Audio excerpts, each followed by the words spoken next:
اعوذ باللہ من الشیطان الرجیم بسم اللہ الرحمن الرحیم السلام علیکم ورحمۃ اللہ۔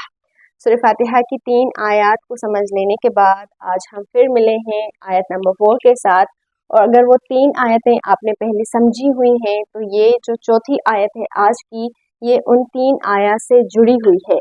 3 آیات میں ہم نے کیا سیکھا؟ ہم نے اپنے رب کا تعارف سمجھا، ہمارا رب جو ہمیں تعارف کرا رہا ہے، اپنی پہچان کروا رہا ہے، وہ ہم نے سمجھی۔ ہم نے جانا کہ ہمارا رب رب العالمین ہے، جس کے لیے تمام حمد ہے۔ ہمارا رب الرحمن الرحیم ہے، ہمارا رب مالک یوم الدین ہے۔ اس کے بعد ان 3 آیات کا یہاں پر نتیجہ نکل رہا ہے۔ ان 3 آیات میں اللہ تعالیٰ نے بات کی تھی، اب جو آیات آ رہی ہیں اس میں ہم بات کریں گے، یعنی ہم خود مختار ہو کر اپنی مرضی سے اللہ تعالیٰ کو فیصلہ سنائیں گے اور اللہ تعالیٰ کو کہیں گے ایاک نعبد، ہم صرف تیری ہی عبادت کرتے ہیں۔ یہ ہمارے اپنے الفاظ ہیں، ہمارے اپنے الفاظ، یعنی کہ اللہ تعالیٰ نے ایسا نہیں کہا اعبدو میری عبادت کرو، اللہ نے یہ نہیں کہا میری عبادت کرو، بلکہ ہم اپنی مرضی کے ساتھ خود فیصلہ کر رہے ہیں کہ اللہ، یعنی کہ ہم آزاد ہیں اس فیصلے میں کہ ہم چاہیں اللہ کی عبادت کریں یا اللہ کی عبادت نہ کریں۔ جیسے کہ آپ کو پتہ ہے کہ ہماری جو زندگی کا مقصد ہے وہ اللہ کی عبادت ہے۔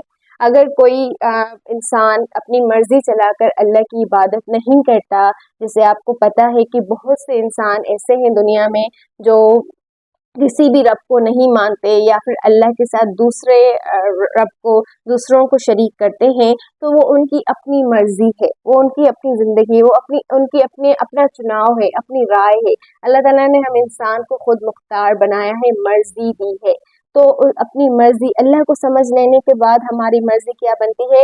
ایاک نعبد و ایاک نستعین۔ ان 3 آیات کا نتیجہ کیا نکلتا ہے؟ ایاک نعبد، اللہ ہم صرف تیری ہی عبادت کرتے ہیں۔ اب سوال یہاں پہ یہ پیدا ہوتا ہے کہ ہم اللہ کی عبادت کیوں کریں؟ کیوں ہم اللہ کی عبادت کریں؟ تو اس کا جواب یہ ہے کہ کیونکہ اللہ تعالیٰ جو ہے ہمارا رب ہے، ہم نے اسے رب مانا ہے، اور اللہ مالک یوم الدین ہے۔ اگر اللہ تعالیٰ نے ہمیں ابھی اپنی مرضی دی ہے تو قیامت کے دن ایک دن ایسا آئے گا کہ ہم سے حساب کتاب ہوگا۔ اللہ تعالیٰ کو ہماری عبادت کی ضرورت نہیں ہے، یہ آپ یاد رکھ لیں، یقین سے یہ رکھ لیں کہ اللہ کو ہماری عبادت کی ضرورت نہیں ہے۔ اگر ہم اللہ کی عبادت کرتے ہیں تو ہم اپنے فائدے کے لیے کرتے ہیں، کیونکہ جس رب نے ہمیں اتنی زیادہ نعمتیں دی ہیں، اتنی رحمتیں ہمارے اوپر کی ہیں، تو یہ ہم اس کی ناشکری کیوں کریں؟ کیوں نہ ہم خوشی خوشی سے اس کی عبادت کریں؟ جیسے کہ کہا جاتا ہے نا کہ جب زمین اور آسمان کو کہا گیا کہ تم اپنے رب کی اطاعت کرو، تو خوشی یا ناخوشی، تو انہوں نے کہا ہم خوشی سے اپنے رب کی اطاعت کرتے ہیں۔ آپ نے نوٹ کیا ہوگا کہ آسمان، زمین اور اس کے بیچ میں جو بھی چیزیں ہیں وہ تمام اپنے رب کی فرما بردار ہیں۔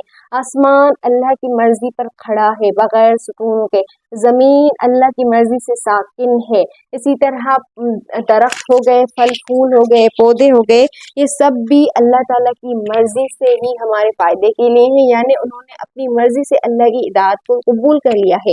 اب ہم انسان ہیں، ہماری مرضی ہے کہ ہم اللہ کی اطاعت قبول کریں یا نہ کریں، اللہ کی عبادت کریں یا نہ کریں۔ اگر کرتے ہیں تو ہمارے اپنے لیے فائدہ ہے، ہم اپنے لیے جو ہے اللہ تعالیٰ کو راضی کریں گے، تاکہ جب قیامت کے دن ہم اس سے ملیں، جب الدین یعنی مالک یوم الدین، اس دن جس دن فیصلے ہوں گے، جس دن پورے معاملات کو ترتیب دی جائے گی، اس دن جب ہم اللہ سے ملیں تو ہم اللہ کے یہاں اللہ ہم سے راضی ہو جائے، تو ہم اپنی مرضی سے خود فیصلہ کرتے ہیں ایاک نعبد، اللہ ہم صرف اب تیری ہی عبادت کرتے ہیں۔ اب یہاں پر جو ہے کچھ لوگ کہتے ہیں کہ یہ کیسا رب ہے جو اتنی سزائیں دیتا ہے یا اتنی مشکلات دیتا ہے، یا پھر عدل تو یہاں پر ہے ہی نہیں، کہاں انصاف تو اس دنیا میں ہے ہی نہیں۔ تو اس کا جواب یہ ہے کہ جو ہمارا رب ہے اللہ، وہ رب ہے، اور رب کے معنی ہم نے پڑھے ہیں سردار، بڑا، القیم یا المربی یا المنعم، یعنی کہ اللہ تعالیٰ ہمیں اللہ تعالیٰ کو ہمیں بتانے کی ضرورت نہیں ہے کہ میں اگر یہ چیز کر رہا ہوں تو کیوں کر رہا ہوں، یا میں تمہیں یہ مشکلات دے رہا ہوں تو کیوں دے رہا ہوں۔ اللہ تعالیٰ کی کئی رحمتیں ظاہر ہیں، تو اللہ تعالیٰ کی کئی نعمتیں چھپی ہوئی ہیں، یعنی کہ وہ چھپی ہوئی نعمتوں سے